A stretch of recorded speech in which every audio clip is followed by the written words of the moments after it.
Uma boa tarde a todos. Nós vamos então agradecendo a Deus, a Jesus nosso Mestre, a Frei Fabiano de Cristo, agradecendo aos Espíritos amorosos por mais esse encontro, por mais essa tarde. Que luz se faça nos nossos lares, que luz se faça em todos os lares da terra, entre todos os hospitais, amparando a cada doente do corpo e da alma, amparando a cada médico, a cada enfermeiro, amparando todos aqueles que se sentem sozinhos, a todos os suicidas, aos que pensam em suicídio, a todos os doentes do corpo e da alma. Que jamais nos falte a esperança, o bom ânimo e a certeza de que Deus nos ampara, nos acompanha. Então, nós vamos iniciando hoje, baseados aí no tema do Evangelho, Bem-aventurados os aflitos, que é o capítulo 5, ele fala da justiça das aflições, e ele, nesse capítulo, ele vai falar da justiça das aflições, sejam as aflições provocadas pelas vidas passadas, né, das inúmeras experiências que todos nós já tivemos, ou que elas sejam provenientes dessa mesma existência em que estamos vivendo agora. E aquelas perguntas que muitas vezes se faz, por que alguns têm tanto, outros têm tão pouco, porque para alguns parece que nada dá certo, enquanto para outros as coisas parecem caminhar ali com mais facilidade. E aparentemente poderia haver ali uma injustiça, né, dessa disparidade, dessa igualdade. E esse capítulo ele deixa muito claro esses motivos, né? E aqui num trecho ele diz que desde que se admita a existência de Deus, só se pode concebê-lo em suas perfeições infinitas. Ele, né, Deus, deve ser todo-poderoso, todo justiça, todo bondade, sem o que não seria Deus. Se Deus é soberanamente bom e justo, não pode agir por capricho, nem com parcialidade. As contrariedades da vida têm, pois, uma causa. E uma vez que Deus é justo, essa causa deve ser justa. Eis do que cada um deve se convencer.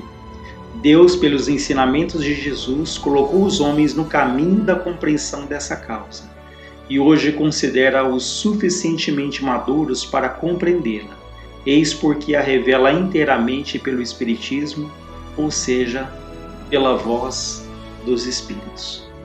Então, bendita a doutrina, né, que nos deixa tão claro, que nos esclarece, que nos consola, na medida em que nós vamos percebendo que Deus é justo, que Deus é perfeito.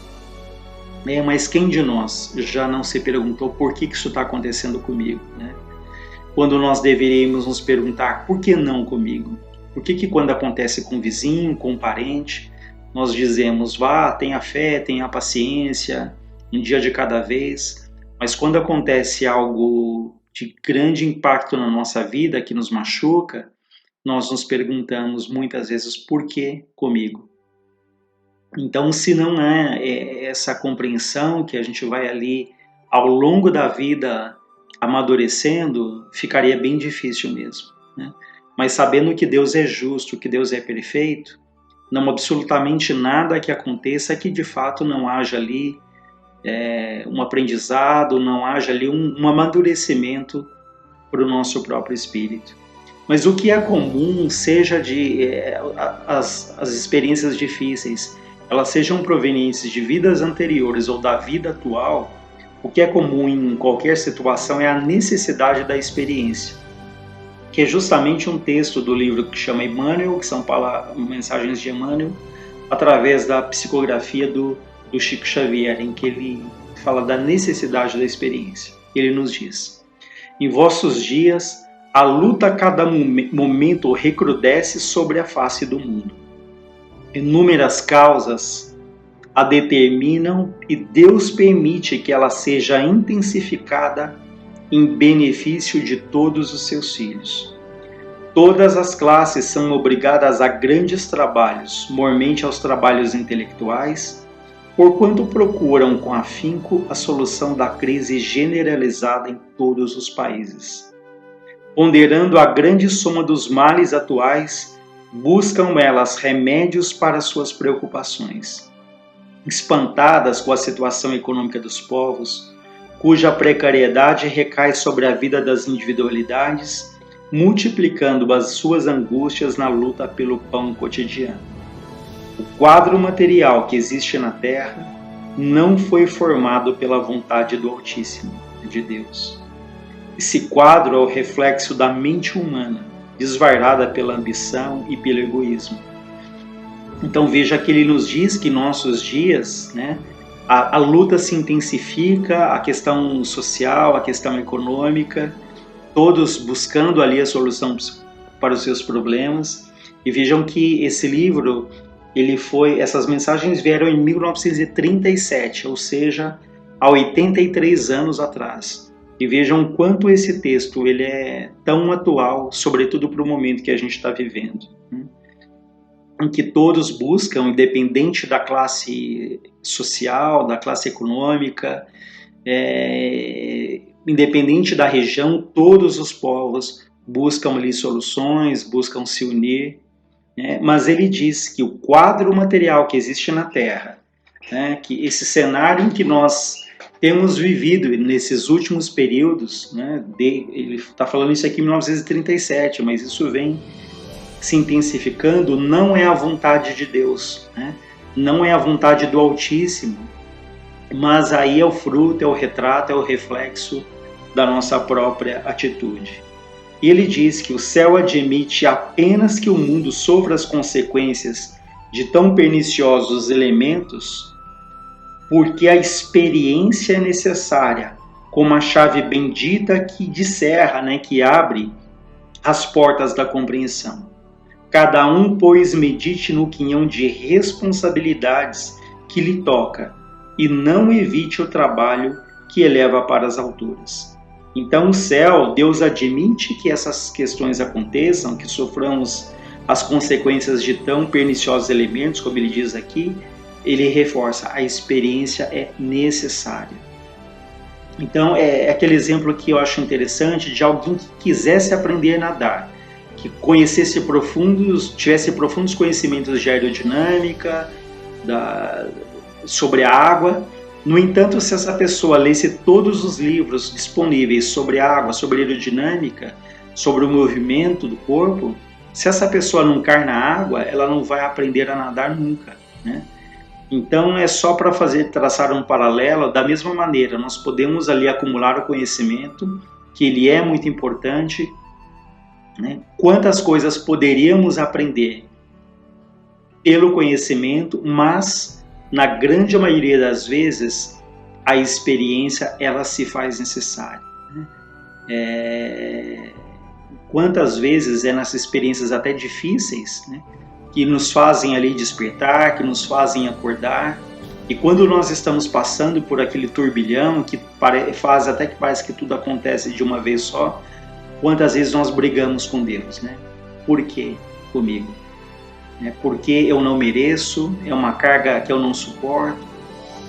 Quando nós deveríamos nos perguntar, não porque comigo, mas por que não comigo? Por que eu seria uma pessoa especial, uma pessoa protegida que não estaria sujeito a passar pelas dificuldades que tantos passam? Por que eu não passaria também? Então, quantas vezes nos revoltamos contra a vida, contra Deus, mas à medida em que a gente vai lendo essas mensagens, em que eles nos repetem tantas e tantas vezes, né, que é um Deus de bondade, é um Deus amoroso, é um Pai, né? E como um Pai, como diz no livro Boa Nova, não é um Pai que recompensa, mas é um Pai que aperfeiçoa, né? Não é um Pai que concede, mas é um Pai que educa. Enfim, nos ama, e justamente por nos amar, Ele nos dá exatamente aquilo que nós precisamos, aquilo que nós necessitamos, aquilo que nós merecemos. Então, quando se fala dessa fé, dessa confiança, eu confio em Deus, é de fato confiar que aquilo que Ele faz por cada um de nós é o melhor. E quem de nós já não passou nessas fases difíceis, em que pensamos que são fases intermináveis, nos perguntamos quando isso vai acabar, nos revoltamos contra a vida, contra Deus, e lá na frente, passado aquilo, nós olhamos para trás e percebemos que aquilo que foi tão difícil foi superado, aquilo nos deixou ali mais fortalecidos, aquilo que nos incomodava tanto no passado já não nos incomoda mais como nos incomodava. Enfim, aquilo que parecia ser insuportável, que parecia ser uma grande desgraça, uma grande decepção, quantas vezes não abre ali novos caminhos, novas portas, novas experiências, né? Mas no momento em que nós estávamos ali no olho do furacão, parecia ser uma coisa insuportável, né? E a gente lembra quando Jesus diz, né, vinde a mim todos os que estáis cansados, todos os que estáis aflitos, e eu vos aliviarei. Então eu acho bem interessante essa frase, porque ele não fala, eu vou te livrar das dificuldades, eu vou impedir que você passe pelas experiências. Ele diz, eu te aliviarei, né? Mas vinde a mim. Ou seja, aí tem um verbo em que ele fala, venha, né? Tome a iniciativa, busque ajuda, né? Que eu estarei ali a teu lado, como de fato ele está sempre. Então ele diz que cada um medite no quinhão, na sua parte de responsabilidade que lhe toca, e não evite o trabalho que eleva para as alturas. Ele diz ainda, a quem despreze a luta, mergulhando em nociva impassibilidade diante dos combates que se travam no seio de todas as coletividades humanas. A indiferença anula na alma as suas possibilidades de progresso, oblitera, né, sufoca os seus germes de perfeição, constituindo um dos piores estados psíquicos, porque, roubando a individualidade e o entusiasmo do ideal pela vida, a obriga ao estacionamento e à esterilidade, prejudiciais em todos os aspectos da sua carreira evolutiva. Então ele diz que aqueles que desprezam a luta, que entram ali num estado de impassibilidade, de indiferença pela vida, né, em que se preocupa às vezes só com a própria vida, e casos mais extremos que não se preocupa nem com a própria vida. Pessoas até que entram no estado de demência, de doenças, processos intensos ali, de abandono mesmo da vida, que aparentemente é um processo físico, mas o que está atrás daquilo? É uma desistência da própria vida, em que a pessoa ela vai ali morrendo lentamente, porque há uma indiferença não só pelo mundo, mas uma indiferença ali por si mesmo, né? Uma desistência. Mas ele fala que essa semelhante situação não pode, todavia, eternizar, pois para todos os espíritos, olha, todos sem exceção, para todos os espíritos talhados, todos para o supremo aperfeiçoamento, ou seja, o destino de todos nós é a perfeição, raia, né, desperta, cedo ou tarde, um instante da compreensão que os impele a contemplar os altos cimos. A alma estacionária, até então refratária, resistente às pugnas do progresso, sente em si a necessidade de experiências que lhe facultarão o meio de alcançar as culminâncias vislumbrosas. Então, ainda que nós nos mantenhamos nessa inércia, nessa indiferença, chega um momento para o espírito, depois desses períodos, em que nós vamos ser convidados a nos depararmos com as nossas próprias dificuldades. E quando nos deparamos com essas dificuldades, que percebemos o tempo perdido, nós sentimos a necessidade de vivermos essas experiências que nos vão ali recuperar ali aquele tempo perdido, né? Caminharmos com um pouco mais de decisão, um pouco mais de confiança na vida, um pouco mais de confiança em Deus, um pouco mais de confiança em nós mesmos, né? Não paralisando ali na jornada, não se deixando levar pelo desânimo, pela reclamação ali, que não termina nunca, uma insatisfação eterna que nada nos agrada. Então, quando tomamos a consciência disso, aí nós pedimos para passar pelas experiências. Ele diz, atira-se então à luta com devoção e coragem, vezes inúmeras fracassa em seus bons propósitos. Vejam, é natural que nessa busca, nessa retomada, nós vamos acertar e vamos fracassar. É um exercício ali de cair e de levantar. Tem aquele provérbio japonês que diz, eu caio 5 vezes, mas eu me levanto 6, né? Reforçando a necessidade e esse desejo de levantar, independente de quantas quedas elas aconteçam. Então, atira-se à luta com devoção e coragem, vezes inúmeras fracassa em seus bons propósitos. Porém, é nesse turbilhão de incessantes combates que que a alma evoluciona para a perfeição infinita, desenvolvendo as suas possibilidades, aprimorando seus poderes, enobrecendo-se, enfim. Então vejam que, graças a Deus, pelo nosso próprio bem, chega uma hora em que nós despertamos, né? Então certamente todas as situações difíceis, as experiências dolorosas que acontecem em nossa vida, ela tem essa função de nos acordar, de nos acelerar, de percebermos ali a nossa realidade, o que nós estamos fazendo aqui na Terra.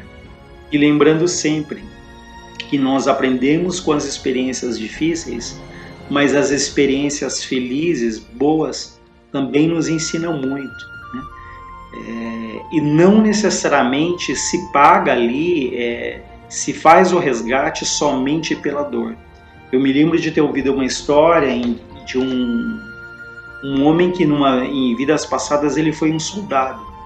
E esse soldado, ele, numa época que não tinha armas de fogo, se lutava com aquelas baionetas, né, que tinha uma ponta ali metálica, e ele atingia os inimigos no joelho, na perna, né? E aí essas pessoas morriam por hemorragia, né? Elas iam morrendo lentamente. E numa outra existência, de que maneira ele poderia fazer o resgate dele? Ele não veio ali para morrer de uma maneira semelhante. Uma forma que foi ali encontrada é que ele seria um ortopedista, e trabalhando como ortopedista ele teria uma vida muito difícil, de muito sacrifício, de muita doação, de muita dedicação, em que quantas vezes ali cuidando dos joelhos dos pacientes, né, em plantões ali, às vezes mal remunerado, mas enfim, aquela pessoa que nasceu com aquela vocação de doação, que a medicina era um meio de ajuda ali ao semelhante. Então ele ajudou muitas e muitas pessoas. Quantas devem ter passado ali que poderiam até viver alguém que no passado ele teve aquele convívio e ali ele estava ali, se no passado ele prejudicou, ele teria a oportunidade de reencontrar alguns daqueles que ele tirou a vida, mas dessa vez ajudando a preservar a vida, ajudando essas pessoas a terem qualidade de vida.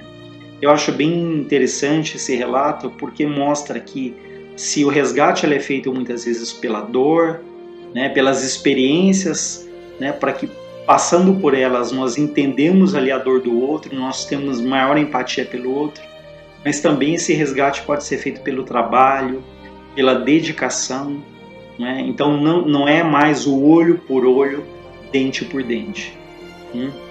A dor é um instrumento valioso, mas há aquela frase que diz que um gesto de amor cobre uma multidão de erros. Ou seja, eu posso ter as minhas provas amenizadas, eu posso ter elas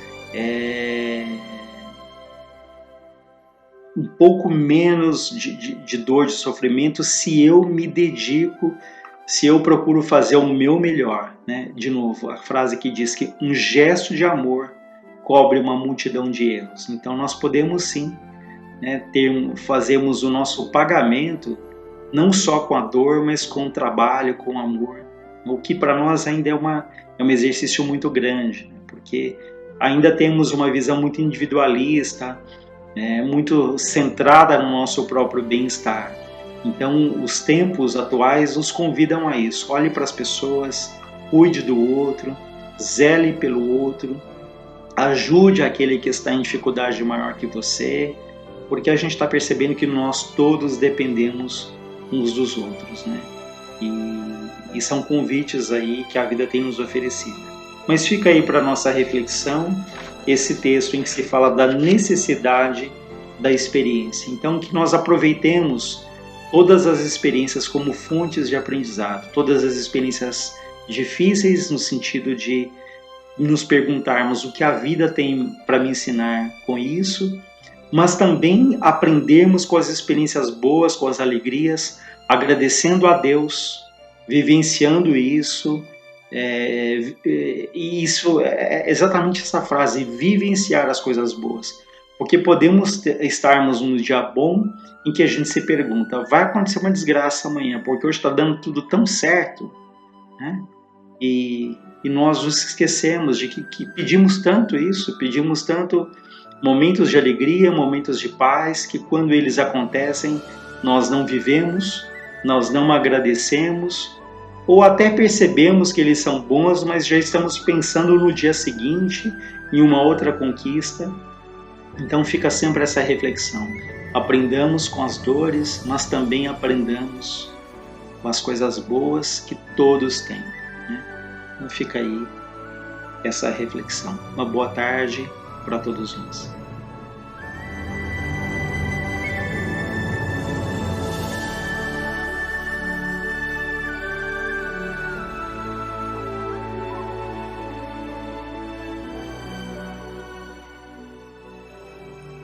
Boa tarde a todos. Estão todos bem? Então vamos dar prosseguimento na segunda parte da sessão. Hoje eu escolhi o assunto do Livro dos Médiuns, capítulo 17, Formação dos Médiuns, Perda e Suspensão da Mediunidade. Kardec, no item 220, ele começa com uma afirmação e depois ele faz umas perguntas aos espíritos sobre essa questão da perda e interrupção da mediunidade. Nós só devemos lembrar que a mediunidade, ela é uma faculdade inerente ao homem, né? É ali uma faculdade que é planejada no plano espiritual como uma forma de resgate dos nossos débitos. Então ela está composta na nossa parte orgânica e tem como esse objetivo. E não é privilégio de ninguém, tanto que ela pode, essa faculdade, pertencer tanto às pessoas do bem quanto do mal, né? E a partir daí é que vai ser conquistada ali a condição desse espírito, certo? Então devemos lembrar sempre disso. Então, a primeira questão que é feita é o seguinte: a faculdade mediúnica está sujeita a intermitências e a suspensões momentâneas, tanto para as manifestações físicas quanto para a escrita. Então, nós devemos lembrar o seguinte: na época, né, em que foi escrito esse livro, as manifestações físicas seriam os ruídos, né, as batidas, até mesmo as mesas girantes. E a escrita era a mediunidade que estava aflorada ali, que era mais comum de acontecer. Hoje em dia a gente sabe que não, né? Hoje todo tipo de mediunidade, mas essas questões valem para todas as mediunidades. Nós vamos até perceber isso no decorrer da leitura. Então, a primeira questão: os médiuns podem perder sua faculdade? Então, os espíritos respondem: isso acontece com frequência, qualquer que seja o gênero da faculdade, mas quase sempre também não passa de uma interrupção momentânea, que cessa com a causa que produziu. Então, veja, né, se por qualquer motivo o médium estiver fazendo mau uso, vamos dizer assim, da sua mediunidade, não quer dizer que ele vai perder essa questão orgânica. Ele vai simplesmente ter essa interrupção, essa suspensão, para que ele possa refletir, para que ele possa verificar algo que ele esteja fazendo de errado, né? Então, os espíritos estarão ali observando o que está acontecendo, mas ele poderá ter essa questão. Então, a palavra perder ali, na verdade, não se perde, porque se foi algo trabalhado aí até antes da encarnação, ele vai tê-la, só que ela vai ser suspensa, ela vai ser interrompida. A questão 2. A causa da perda da mediunidade seria o esgotamento do fluido? Qualquer que seja a faculdade do médium, ele não tem poder sem o concurso simpático dos espíritos. Quando nada obtém, nem sempre é porque a faculdade lhe falta, mas frequentemente são os espíritos que não querem ou não podem servir-se dele.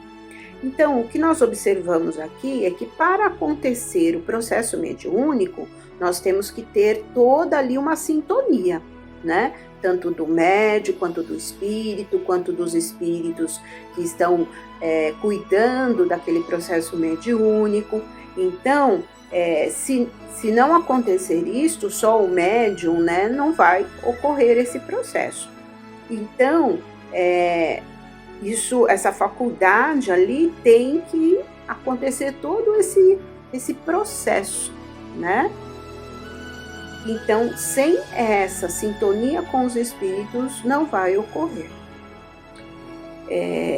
Os espíritos não querem ou não podem servir-se dele. Então, não podem porque algumas vezes não é só por problemas de mau uso da mediunidade, mas também por algum problema de doença. O médium não está apto porque está passando por algum problema de saúde, então reserva-se esse médium para que ele possa se tratar, se curar, para depois servir, né, no processo mediúnico. Então, não são somente casos onde acontece o mau uso da mediunidade. Vamos fazer uma colocação aqui também do Livro dos Espíritos. Então, no capítulo 9, Intervenção dos Espíritos no Mundo Corpóreo, nós temos lá o item 6, Anjos da Guarda, Espíritos Protetores, Familiares ou Simpáticos.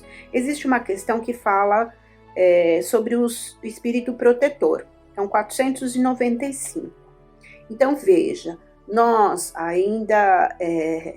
temos, né, quando encarnamos, temos ali um espírito protetor, um anjo da guarda, que vem nos aconselhar,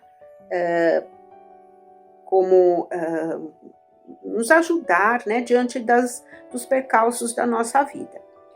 E esse espírito protetor, ele nos oferece essa ajuda porque está numa condição melhor que a nossa. E daí o Kardec pergunta, o espírito protetor abandona às vezes o protegido quando este se mostra rebelde às suas advertências? E aí os espíritos respondem, afasta-se quando vê que os seus conselhos são inúteis e que é mais forte a vontade do protegido em submeter-se à influência dos espíritos inferiores, mas não o abandona completamente e sempre se faz ouvir. É o homem quem lhe fecha os ouvidos, ele volta logo que chamado. Então, né, devido à nossa inferioridade, a gente vai, não quero escutar, né, isso eu vou usar o meu livre-arbítrio e vou proceder desta forma. Então, não quer dizer que eu não tenho audição, eu tenho, mas eu vou fechar os meus ouvidos para isso. Então, mesmo podemos assemelhar à mediunidade, eu tenho mediunidade, mas eu não quero, né, eu tenho essa faculdade, mas eu não quero usá-la, né? Eu quero usar da forma que eu bem entender. Então, essa analogia que a gente pode fazer em relação, esses espíritos podem se afastar, podem interromper esse processo, né? Na questão 3, qual a causa do abandono do médium pelos espíritos? O uso que ele faz da mediunidade é o que mais influi sobre os espíritos. Podemos abandoná-lo quando ele a emprega em futilidades ou com finalidades ambiciosas, e quando se recusa a transmitir as nossas palavras, ou a colaborar na produção dos fenômenos para os encarnados que apelam a ele ou que precisam ver para se convencerem. Esse dom de Deus não é concedido ao médium para o seu prazer, e menos ainda para servir às suas ambições, mas para servir ao seu progresso e para dar a conhecer a verdade aos homens. Se o espírito vê que o médium não corresponde mais aos seus propósitos, nem aproveita as instruções e os conselhos que lhe dá, afasta-se e vai procurar um protegido mais digno, né? Então, a mediunidade, como eu já comentei, ela é uma faculdade que vai fazer com que a gente, se ela aplicada, né, em condições de respeito, de responsabilidade, de amor ao próximo, ela será a mediunidade com Jesus, como muitas vezes nós vemos aí nos livros, ela é uma mediunidade que vai fazer com que a gente tenha uma evolução. Agora, se não, esses espíritos, para que eles vão se aproveitar se nós, como os mais interessados nesse assunto da nossa própria evolução, não estamos querendo, né? No livro Nos Domínios da Mediunidade, existe um capítulo falando sobre mediunidade transviada, onde eles vão ali observar uma sessão mediúnica, onde existem, na verdade não é uma sessão mediúnica, mas sim uma forma de mediunismo, onde alguns médiums fazem uso da mediunidade para interesse. Então eles querem dinheiro, né? Quando que eles vão receber algum dinheiro, quando que vai obter emprego. Então sempre voltado para as questões materiais. E Aulus é que vai retirar as dúvidas ali de André Luiz sobre essa questão, né? Então eu peguei alguns pontos importantes sobre esse assunto, mas no fechamento dessa condição. Eu não entrei tanto no assunto propriamente dito do caso, mas se vocês quiserem podem estar lendo no livro Nos Domínios da Mediunidade. Então, Aulus fala sobre essas consequências, né, deste processo, dessa mediunidade transviada. Então, ele fala assim: na hipótese que não se reajustarem ao bem, né, os espíritos que vão estar atendendo a essas consultas inferiores, tão logo desencarnarem, o dirigente desse grupo e os instrumentos medianímicos que lhes copiam as atitudes serão eles surpreendidos pelas entidades que escravizaram, a lhes reclamarem orientação e socorro, e muito provavelmente mais tarde, no grão porvir, quando responsáveis e vítimas estiverem reunidos no Instituto da Consanguinidade terrestre na condição de pais e filhos, acertando contas e recompondo atitudes, alcançarão pleno equilíbrio nos débitos em que se emaranharam. Então veja, ninguém sai impune, é ação e reação. Então nessa condição de estarem todos envolvidos no processo da mediunidade, poderão até mesmo voltar uma família para adquirir o equilíbrio ali espiritual, né? Então isso é importante. Outra situação é a própria definição dessa mediunidade transviada. é aquela que se exerce em função de interesses inferiores. A revelia, portanto, das salutares normas que o Espiritismo estabelece para o intercâmbio com os espíritos. Então, por isso que não devemos, observar até essas reuniões onde existe, esse interesse material em relação a quando que eu vou obter aquele dinheiro, quando que eu vou obter aquele emprego, quando que eu vou obter aquele amor da minha vida, enfim, qualquer situação ligada a esse tipo de especulação. Então, por isso que nós não devemos chamar, dentro do Espiritismo, porque são mediunidades que estão fora da doutrina, E o que devemos pensar, estimular ali para que haja sempre a seriedade e a responsabilidade quanto a isso. Então, estimular para o trabalho e principalmente para o estudo. Então, o estudo das obras básicas, o estudo da doutrina espírita, essa doutrina que nos esclarece e muito em relação a todos esses assuntos. Falemos fraternalmente da simplicidade de que se deve revestir os trabalhos mediúnicos. Então, o orgulho é a falência, da mediunidade. Então, nós devemos sempre ter a simplicidade, a humildade em tudo. Ressaltemos o elevado sentido espiritual que deve nortear o intercâmbio com os desencarnados. Evidenciemos o imperativo de renovação moral decorrente do nosso convívio com as sombras amigas.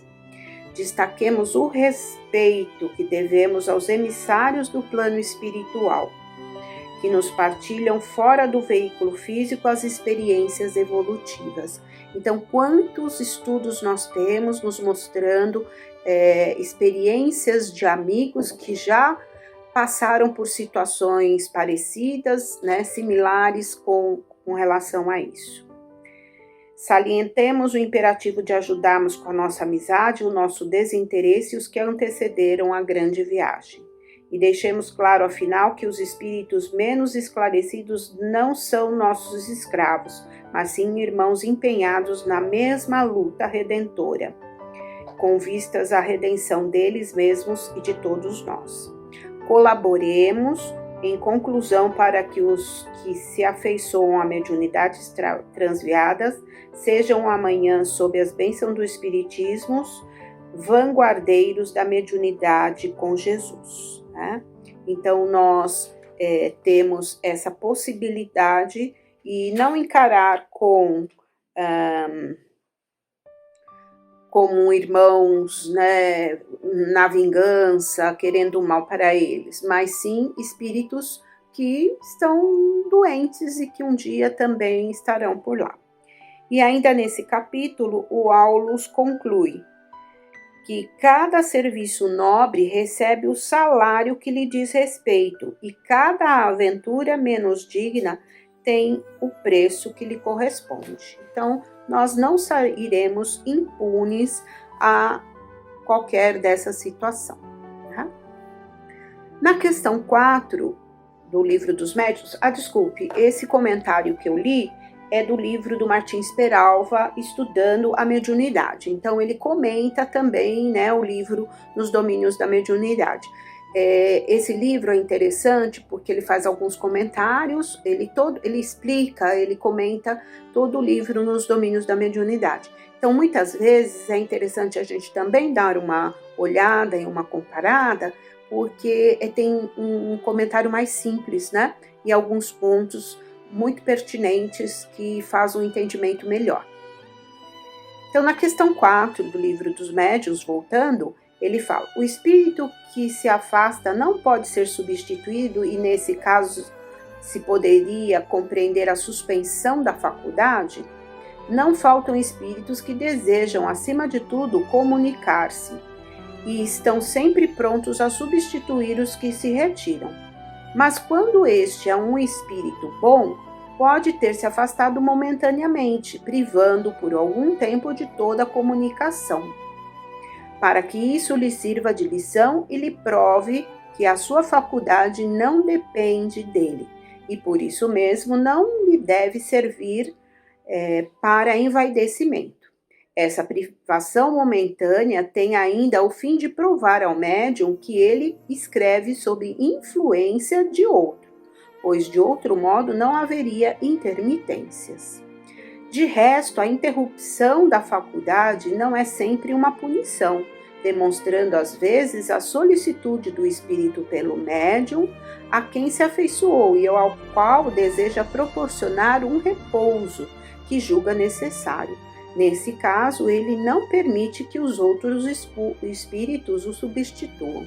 Então, aqui a gente deve observar sempre cada caso, né? Ou pode ser um descanso, pode ser, né, ali o mau uso da mediunidade, pode ser um agravamento da saúde, pode ser a idade avançada. Então, tem N situações. Pode até mesmo ser esse processo que nós estamos passando agora. Nós não temos a interrupção ou a suspensão da mediunidade nesses momentos do coronavírus.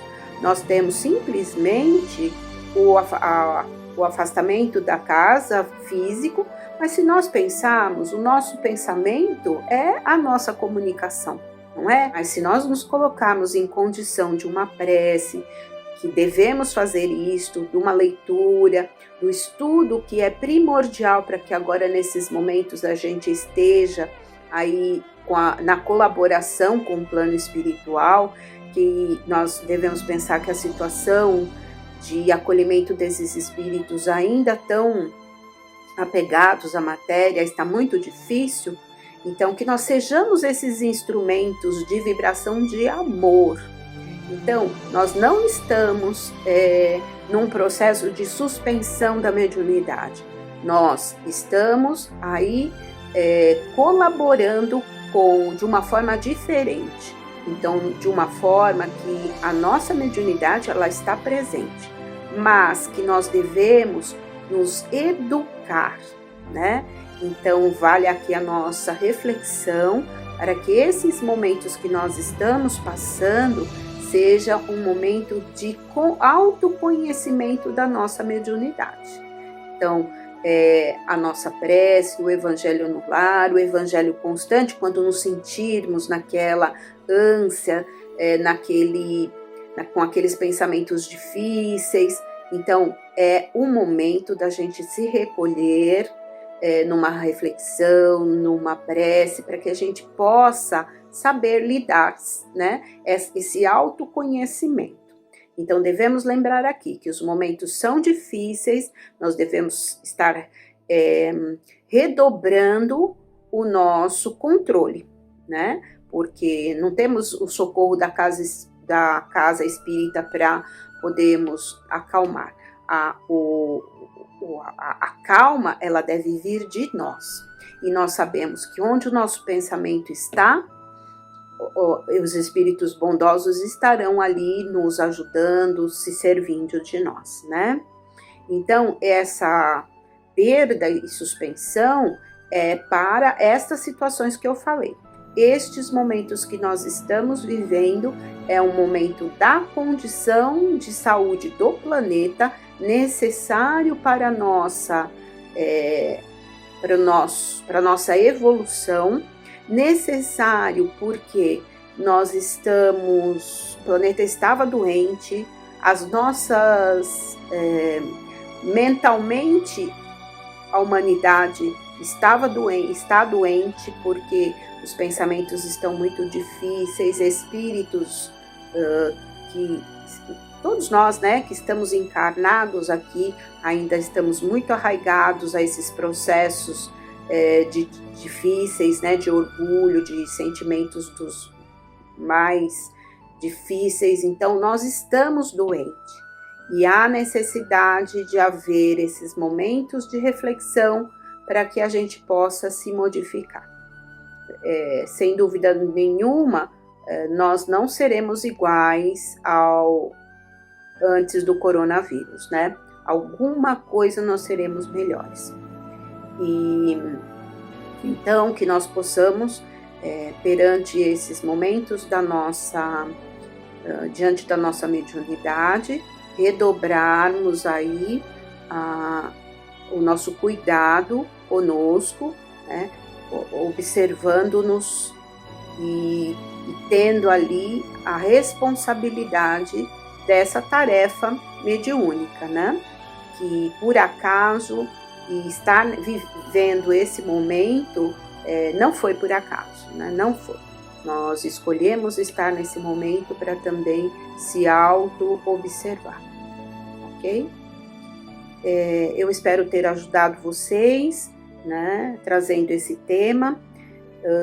Continuem a ler esse capítulo, ele traz aí outras informações, mas o nosso tempo, né, talvez a gente possa continuar as outras questões num outro momento. Vamos fazer a nossa prece de encerramento, pedindo sempre a Deus que nos dê força para que a gente possa conseguir superar todas as nossas dificuldades, as dificuldades do planeta.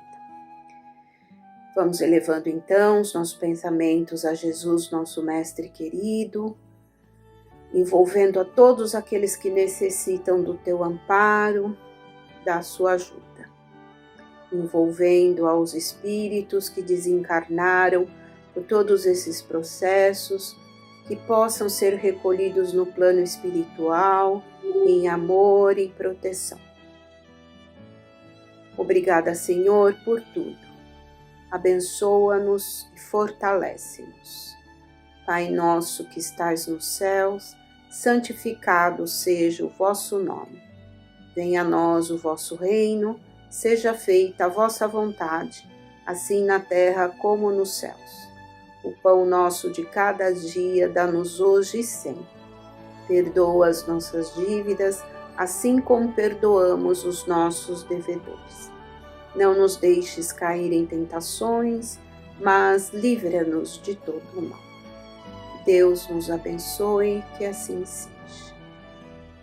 Muito obrigado, boa noite, boa semana, até a próxima.